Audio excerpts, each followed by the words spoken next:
성도 여러분, 만약에 하늘에서 음식이 내린다면 어떨까요? 하늘에서 음식이 내린다면 이런 만화 영화가 있었습니다. 오늘은 죄송하지만 아침부터 먹는 것에 관한 이야기를 하도록 하겠습니다. 오늘 본문의 주인공은 나병 환자 4사람입니다. 바로 사마리아 교구 성문 1 다락방의 이야기라고 할 수가 있습니다. 당시에 나병 환자는 하나님의 형벌을 받은 자로 여겨졌기 때문에 성문 밖에 살았습니다. 이들은 먹는 문제를 성문을 오가는 사람들로부터 구걸하거나 아니면 성에 살고 있는 가족과 친지들로부터 공부를 받았습니다. 그런데 오늘 본문에 나와 있는 나병 환자 4사람은 먹는 문제가 바로 문제였습니다. 당시 사마리아 성의 상황은 아람 왕 베나단의 군대로 포위가 되어 있었습니다. 그렇기 때문에 사마리아 성의 경제 활동과 먹는 것이 공급되는 것이 불가능하였습니다. 6장 24절 이하에 보니까 나귀머리 하나에 80세겔, 또 비둘기똥 4분의 1갑에 5세겔 하였다고 나와 있습니다. 당시의 나귀는 부정한 짐승이었고 또 머리는 잘 먹지 않는 부위임에도 불구하고 80세겔을 하였다는 것은 그만큼 경제 상황이 심각하였다는 것입니다. 당시에 노예 한 사람의 값이 30세겔이었다고 합니다. 그만큼 사마리아 성의 경제 상황은 매우 좋지 않았습니다. 먹을 것이 없었습니다. 그렇기 때문에 이 나병 환자들에게도 문제가 되었던 것이죠. 그래서 이 나병 환자 4사람은 자기들끼리 모여서 자기들의 생존 문제에 대해서 이야기를 하였습니다. 우리가 사마리아 성으로 가자니 그곳에서 굶어 죽을 것이 뻔하고 또 그 자리에 있자니 뾰족한 수가 없고, 그래서 이들이 선택하는 것은 무엇이냐면 적군인 아람 군대 진영으로 가기로 결정을 하였습니다. 그들이 우리를 죽이면 우리가 죽을 것이고 우리를 살려두면 우리가 살 것이다, 이런 마음의 각오를 가지고 아람 군대 진영에 가게 되는데, 해질녘에 일어나서 그 진영을 접근을 하였습니다. 그런데 이상한 일은 인기척이 느껴지지 않았습니다. 보초도 없었습니다. 가까이 가보니까 아무 사람도 없었습니다. 그런데 진영은 그대로 있는 거예요. 장막에 들어가 보니 먹는 것, 마실 것도 그대로 있고 또 그들이 가지고 왔던 금과 은, 여러 가지 물건들이 그대로 놓여져 있었습니다. 그렇게 된 것은 하나님께서 아람 군대를 몰아냈기 때문에 그렇습니다. 하나님께서 아람 군대로 하여금 큰 군대가 공격해오는 소리를 듣게 하셨습니다. 말발굽 소리, 또 병거가 다가오는 소리, 또 군대가 진군해 오는 소리를 듣게 되었다는 것이죠. 아람 군대는 이스라엘 왕이 주변에 있는 헷 왕들과 또 애굽 왕들에게 군대를 사서, 돈으로 사서 동원해서 공격해 오는 걸로 착각을 하였습니다. 그래서 그 소리를 듣고 아람 군대들은 공포감을 느끼게 되었고 그 진영을 몸만 빠져나가게 되었던 것이죠. 이 나병 환자 4사람은 이 아람 군대 진영에 장막에 들어가서 그들의 배고픔을 채웠습니다. 실컷 먹고 실컷 마셨습니다. 그리고 그 장막에 있는 금과 은과 의복을 챙겨서 숨겼습니다. 또한 다음 장막에 가서도 똑같이 물건을 챙겼습니다. 바로 이 나병 환자 4사람이 하늘의 창을 경험하게 된 것입니다. 한편 엘리사는 이런 일이 일어날 것을 미리 예언해 주었습니다. 오늘 본문 1절에 보니까 이렇게 말씀하고 있습니다. 내가 내일 이맘때 사마리아 성문에서 고운 밀가루 1스아를 1세겔로 매매하고 보리 2스아를 1세겔로 매매하리라. 나귀머리 하나에 80세겔을 했었는데 하루 만에 경제 상황이 급 좋아져서 정상적으로 돌아오게 된다는 것이죠. 그런데 한 장관이 있었는데 이 장관은 여호와의 말씀을 조롱하였습니다. 여호와께서 하늘의 창을 내신들 어찌 이런 일이 있으리요. 그러나 여러분, 하나님은 하나님께서 하신 말씀은 반드시 이루시는 분인 줄로 믿습니다. 오늘 저는 이 본문 말씀을 중심으로 2가지를 나누려고 합니다. 첫째는 하나님께서는 사방이 막혀 있어도 하늘의 창을 여시는 분인 줄로 믿습니다. 우리 인간은 생활하는 데 있어서 의식주가 필수 요소입니다.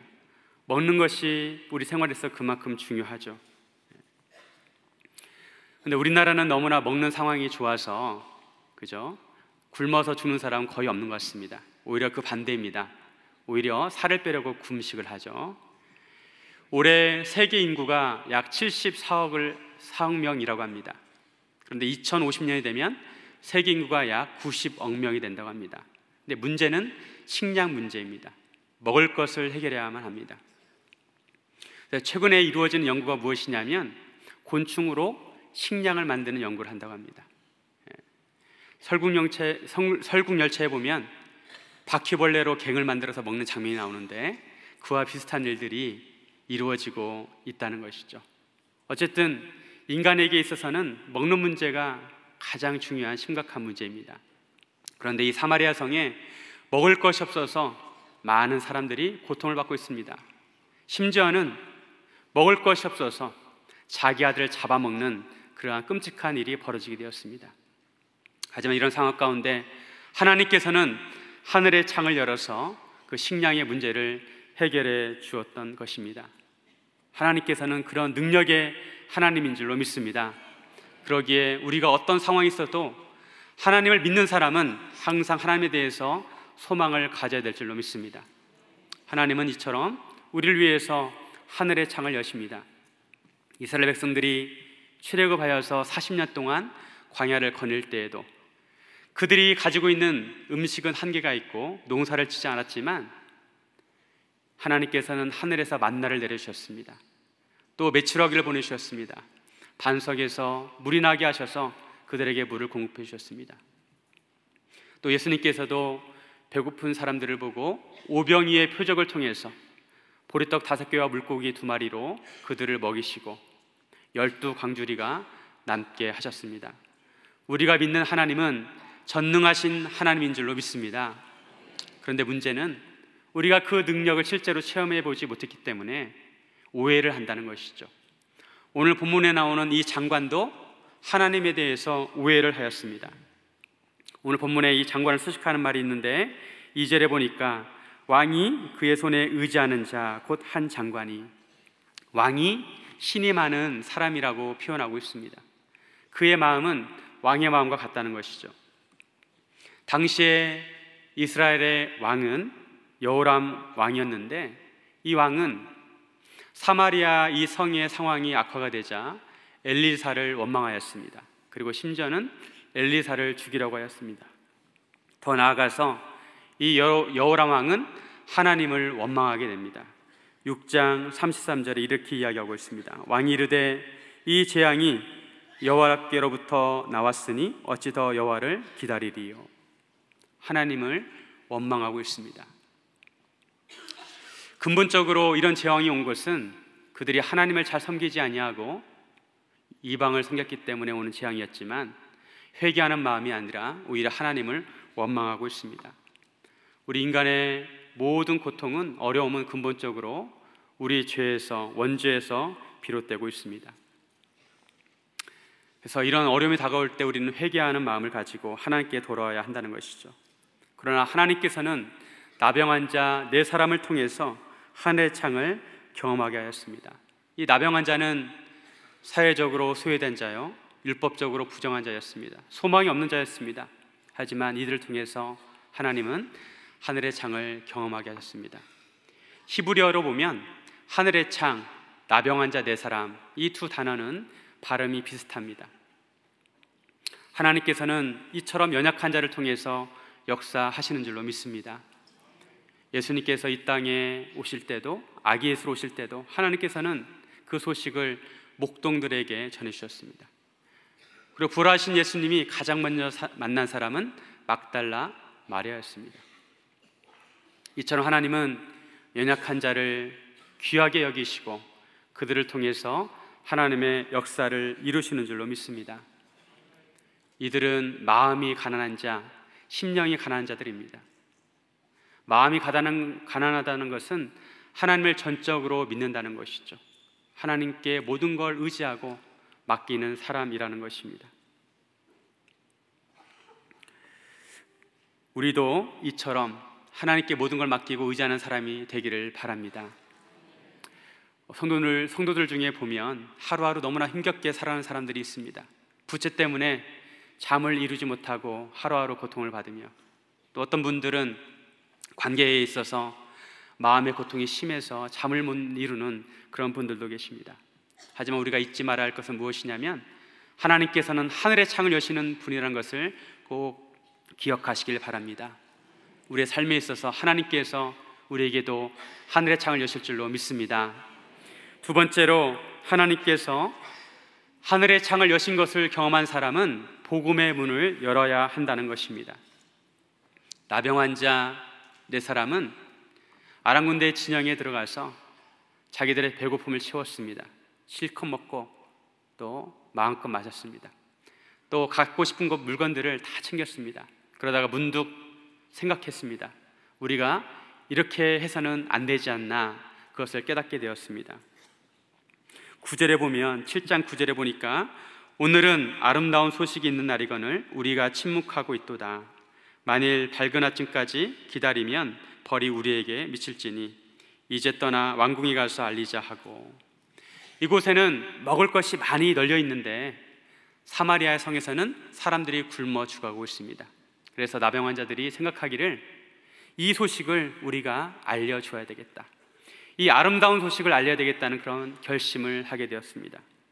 그래서 사마리아 성에 가서 성문을 지키는 문지기에게 이 소식을 전하게 되었던 것이죠.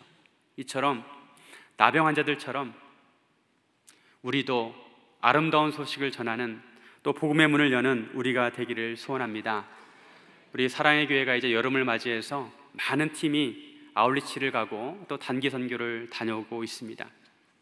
우리의 사랑의 교회 아울리치 팀을 통해서 복음의 문이 활짝 열리기를 원합니다.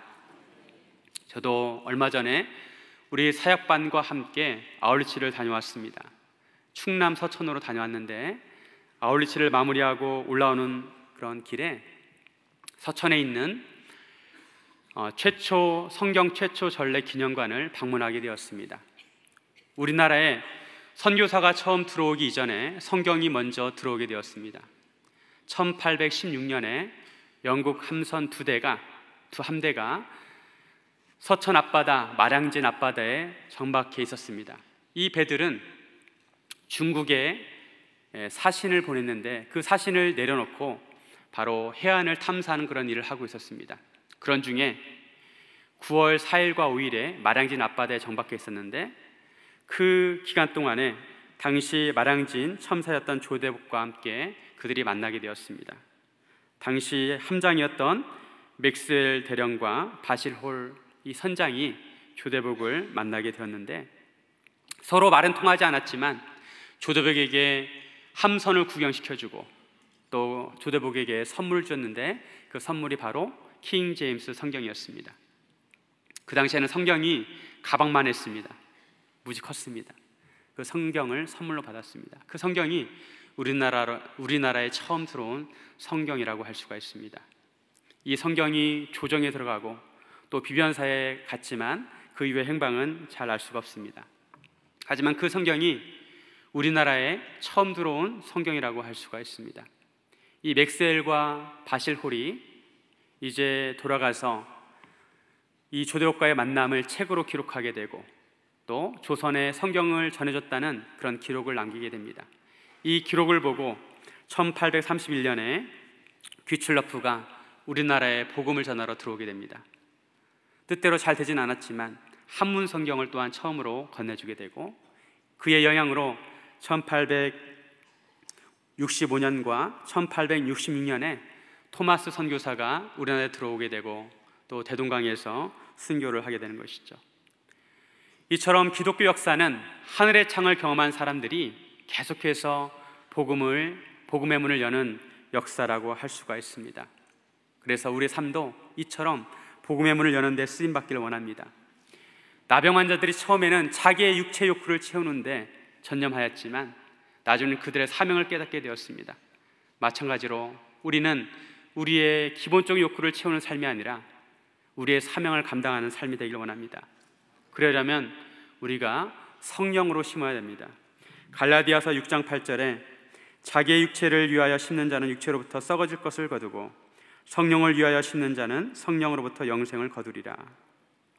우리의 삶이 영적으로 쓰임받기를 원하고 또 복음의 문을 여는 데 쓰임받기를 원합니다. 제가 어떤 목사님으로부터 들은 이야기가 있습니다. 그 목사님의 친구가 최근에 사랑의 교회에 등록을 하였다고 합니다. 그런데 그 친구는 절대 예수님을 믿지 않을 것 같은 사람이었다고 합니다. 그런데 최근에 사랑의 교회에서 등록을 하고 그 친구를 만났는데 그 친구가 사랑의 교회를 너무나 자랑을 하더랍니다. 그래서 이 자랑을 듣고 이 목사가 드는 생각이 사랑의 교회에 대해서 더 새롭게 생각을 하게 되고 사랑의 교회가 소망 있는 교회라고 생각을 하였다고 합니다. 여러분, 복음의 문을 여는 것은 신앙생활을 많이 했다고 또 성경 지식이 많다고 복음의 문을 여는 것은 아닙니다. 초신자도 복음의 문을 열 수가 있습니다. 나병 환자 같은 연약한 자도 복음의 문을 열 수가 있습니다. 우리가 이 사역에 쓰임받는 삶이 되길 원합니다. 하나님께서는 하늘의 창을 여시고 우리는 복음의 문을 여는 그런 삶이 되기를 주님의 이름으로 소원합니다. 우리 함께 기도하겠습니다. 사랑의 하나님 아버지, 하루하루 삶을 감당하기에 힘든 답답한 상황일지라도 우리가 믿는 하나님은 하늘의 창을 여는 하나님인 줄로 믿습니다. 하나님께서 우리 삶 가운데 하늘의 창을 열어주시고 그 은혜로 우리도 복음의 문을 여는 그런 사역에 쓰임받게 하여 주시옵소서. 감사드리며 예수님의 이름으로 기도드립니다. 아멘.